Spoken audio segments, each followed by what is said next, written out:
Hello नमस्कार, मैं हूँ डॉक्टर नेहा मेहता और आशा कर रही हूँ कि मेरी सारी वीडियोस आपको आपके क्वेश्चंस के आंसर दे पा रही होगी। आज मैं आपसे बात करने वाली हूँ ब्रेकअप के बारे में। मूव ऑन करना, बोलना जितना आसान होता है उतना ही डिफ़िकल्ट होता है। आज मैं आपको ऐसे रियलिस्टिक प्रैक्टिकल स्टेप्स बताने वाली हूँ जो आपको मूव ऑन करने में मदद करेंगे। मैंने एक ऑलरेडी वीडियो बनाई है कि ब्रेकअप के बाद क्या करें या मूव ऑन आसानी से कैसे किया जाए, लेकिन आज मैं आपको बताने वाली हूँ जो है डिटैचमेंट। बहुत बार हम रिलेशनशिप में लोगों के साथ अटैचमेंट कर लेते हैं और उसके बाद हमारी साइकोलॉजी कैसे ख़राब हो जाती है। हम समझते ज़रूर हैं कि मूव ऑन करना पड़ेगा, there is no other way, लेकिन हो नहीं पाता है, बहुत समय लगता है। कैसे धीरे धीरे खुद को एक्सेप्ट कराया जाए that he has already left you, psychology of breakup, मैं आज आपको इस वीडियो में बताने वाली हूँ। नमस्कार, मैं हूँ डॉक्टर नेहा मेहता। मैं क्लिनिकल साइकोलॉजिस्ट यानी कि एक मनोवैज्ञानिक हूँ और मेरा क्लिनिक हिसार हरियाणा में है। मैं आज आपको इस वीडियो में बताऊंगी साइकोलॉजी ऑफ डी अटैचमेंट, कैसे खुद को किसी से दूर किया जाए, कितना समय लगेगा, कितना पेन होता है। लेकिन इसके लिए आपने मेरे साथ बने रहना है, जुड़े रहना है, इस वीडियो को अंत तक देखना है, क्योंकि कुछ ऐसे पॉइंट्स हैं जो आपको समझने पड़ेंगे अपने ब्रेन से, तभी आप डेफिनेटली डी अटैचमेंट कर पाएंगे। ऐसे प्रैक्टिकल स्किल्स हैं जो आपको अप्लाई डेफिनेटली करने हैं। इसके लिए मेरे चैनल को सब्सक्राइब करें, लाइक करें, शेयर करें, और अगर आप मुझसे जुड़ना चाहते हैं, मुझसे बात करना चाहते हैं, तो आप कमेंट सेक्शन में लिख भेजिए। मैं कमेंट्स में बहुत एक्टिव हूँ। अदरवाइज आप मुझे Facebook, Instagram, doctor Neha official मेरा हैंडल है, वहाँ कनेक्ट कर सकते हैं। और अगर आप मुझे मेल करना चाहते हैं तो drnehaofficial@gmail.com, बायो में सारा को डिटेल्स मिल जाएगा, वहाँ आप मेरे को मैसेज भी भेज सकते हैं।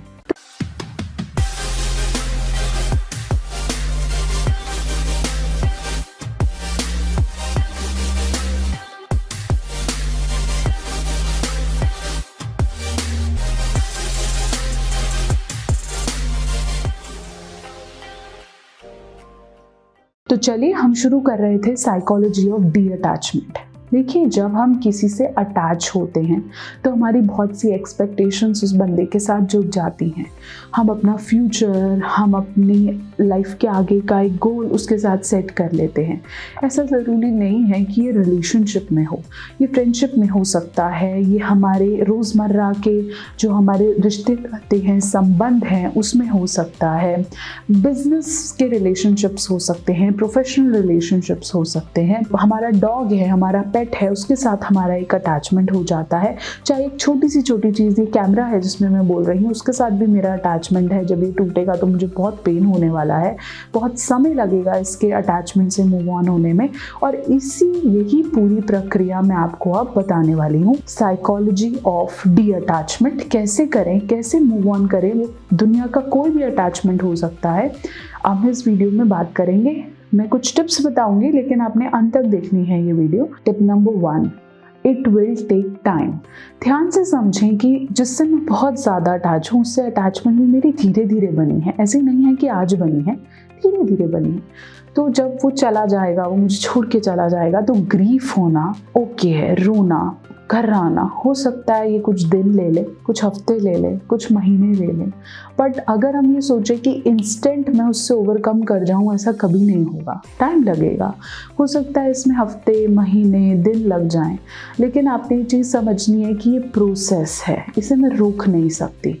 अगर मैं इसे रोक लूँगी और 3 दिन में बिल्कुल खुश होकर मार्केट में निकल जाऊँगी, ऐसा कभी नहीं होगा। हमारा जो मनी है, हमारे जो रिलेशनशिप है, वो हमारी असेट होती हैं, हमारी ऐसी संजोई हुई चीज़ें हैं जिससे हम बहुत दिल से लगाकर अपने पास रखना चाहते हैं। फिर इनका लॉस अगर हमें दुख दे रहा है तो वो जेन्युइन ह्यूमन इमोशन है, आप उसे तोड़ नहीं सकते, आप उसे ब्रेक नहीं कर सकते। आप दिखावा अगर करेंगे कि मुझे फ़र्क नहीं पड़ा, तो डायरेक्टली इनडायरेक्टली लॉन्ग टर्म में आपको इफ़ेक्ट करेगा। तो आपने समझना है कि मुझे इसका टाइम लगेगा, मुझे इम्पैक्ट है, और ये हमारा प्रोसेस है। It will take time and it's genuine human psychology. Tip number 2, step number 2। अब बहुत बार ऐसे होगा कि जब आप ऑलरेडी एक्सेप्ट कर चुके हैं कि वो चीज़ मुझे छोड़ के जा चुकी है, तो अगली चीज़ जो आपको समझनी है वो है कि पास्ट में नहीं रहना है। मैं जानती हूँ कि दिमाग आपको इतनी जल्दी मूव ऑन करने नहीं देगा, लेकिन खुद को बार बार ट्रिगर्स दें, खुद को बार बार सिग्नल्स दें कि मुझे पास्ट में नहीं रहना है। जैसे कि मान लीजिए मेरा ये कैमरा ही है, मुझसे बहुत अटैच था, मेरे बहुत गोल्स थे इसके साथ कि मैं अपनी कम से कम भी 5000 वीडियो इसके साथ बनाऊंगी।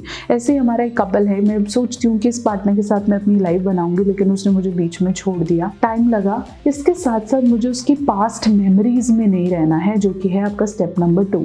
अगर आप उसकी मेमोरीज में रहेंगे, वो जब मेरे साथ था तो मैंने क्या किया था, उस दिन अगर वो मेरे हाथ से छूटा नहीं होता तो ऐसा नहीं होता, अगर मैंने उस दिन अपने पार्टनर को ऐसे बोला नहीं होता तो ऐसे नहीं होता। शायद मैं कंपेयर करने लग जाऊं कि तब मैं ये बात नहीं ध्यान रखती तो आज मेरा कैमरा नहीं टूटा होता, मेरा रिलेशनशिप नहीं टूटा होता, मैं शायद अच्छा ले लेती, शायद मैं इन चीज़ों का और ध्यान रख लेती, शायद मैं कंपेयर करूं, शायद मैं रोऊं, शायद मैं पास्ट में रहूं। ये मुझे नहीं करना है।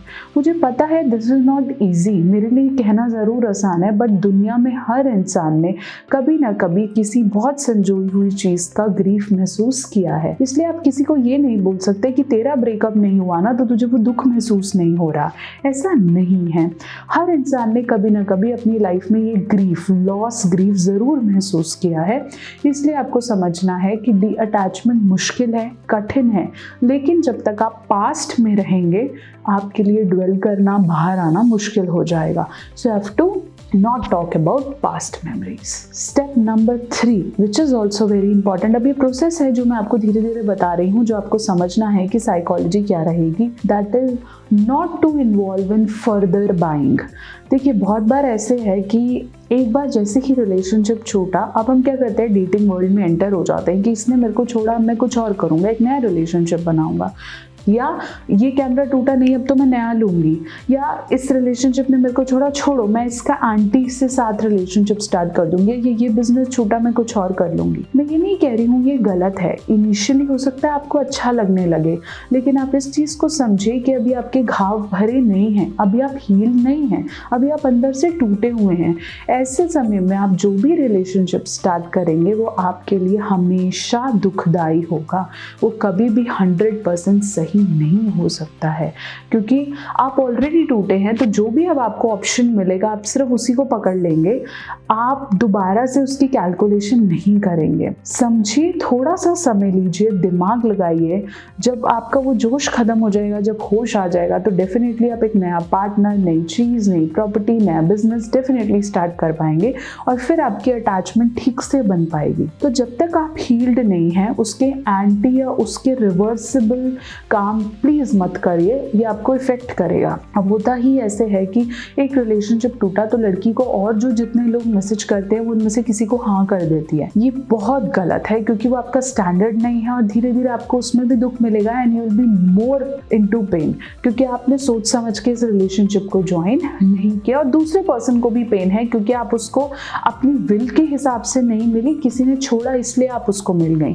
तो प्लीज इसको समझिए that attachment takes time, attachment definitely take time, but इसके प्रोसेस को जब तक आप पूरा नहीं करेंगे नेक्स्ट वाला भी आपको पेन करेगा। Step number 4, start chasing happiness. अब कोशिश करें कि खुशियां देखें।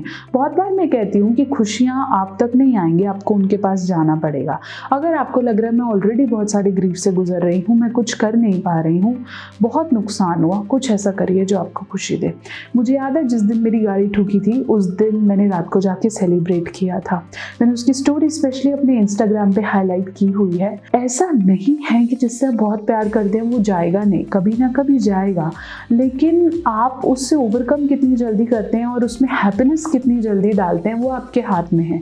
ऐसी चीज़ें ढूंढिए जो आपको खुश। मैं ये नहीं बोल रही हूँ कि आप डांस करने लग जाओ या जिम जाने लग जाओ, कोई भी वो छोटी सी चीज़, चाहे वो मैगी बना के खाना हो सकता है, चाहे वो एक निटिंग करना हो सकता है, चाहे वो एक अच्छा कार्टून कॉमेडी सीरीज देखना हो सकता है, एनीथिंग। अगर आप रोमांटिक दुख से भरे हुए गाने देखेंगे या सारा दिन बस ऐसे बैठ के उस चीज़ को देखते रहेंगे, या प्रॉपर्टी का लॉस हुआ तो प्रॉपर्टी के कागजात देखते रहेंगे, तो वो आपको हर्ट करेगा। आपको पता है ये आपका हीलिंग प्रोसेस है, तो हैप्पीनेस की तरफ जाइए। Step number 5 which is also very much important, क्योंकि अभी आपका लास्ट हीलिंग प्रोसेस है, तो आपको ये समझना है that either it is a property, partner, relationship, कोई ऐसी चीज़ जो आपके लिए, any of your asset, let's say camera, headlight, anything, कुछ भी, followers, Instagram follower, it can be anybody, any of your friend. आपको ये समझना है कि ये सब आप नहीं हैं, ये आपकी ज़िंदगी का एक हिस्सा है।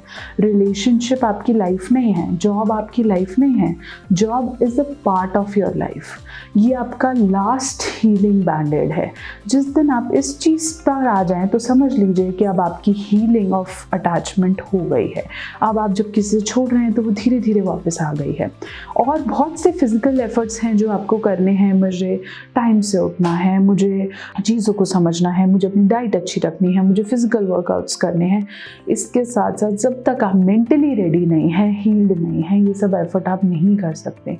एक्सेप्ट करो, प्रोसेस ऑफ डी-अटैचमेंट फॉलो करो, समझो कि ये मेरी सिर्फ लाइफ का एक हिस्सा था, मेरे पास भरी पूरी ज़िंदगी पड़ी है जिससे मैं अच्छे से देख सकती हूँ। हो सकता है किसी का जाना मुझे तोड़ दे, लेकिन वो मुझे सिखा देता है कि अगली बार जब मैं टूटूंगा तो मैंने किस तरह का प्रोसेस लेना है। और समझिए कि सिर्फ आपके साथ नहीं हुआ, आधी दुनिया ने डी अटैचमेंट सहा है और सबके लिए ये बराबर पेनफुल रहा है। एक प्रोसेस है, आप धीरे धीरे से निकल जाएंगे। जितना समय आप इसमें खुद को देंगे उतना मुश्किल है। इन धीरे धीरे स्टेजेस को क्लियर करें और देखिए मूव ऑन करना कितना आसान है। आशा करती हूँ कि मेरी वीडियो आपको बहुत से सवालों के उत्तर दे पाई होगी। मेरे साथ बने रहें, जुड़े रहें। ऐसी बहुत सी वीडियोस लेकर मैं आपसे जुड़ी रहूँगी। आपने सिर्फ एक काम करना है, मेरे चैनल को सब्सक्राइब करना नहीं भूलना है और आपके जितने भी क्वेश्चन हैं मुझे कमेंट सेक्शन में लिख भेजिए। और अगर आप मुझसे लिंक्डइन पे, यूट्यूब पे, फेसबुक पे, इंस्टाग्राम पे जुड़ना चाहते हैं तो डॉक्टर नेहा ऑफिशियल मेरा हैंडल है, आप मुझे मेल भी कर सकते हैं, लेकिन सब्सक्राइब करना ज़रूरी है।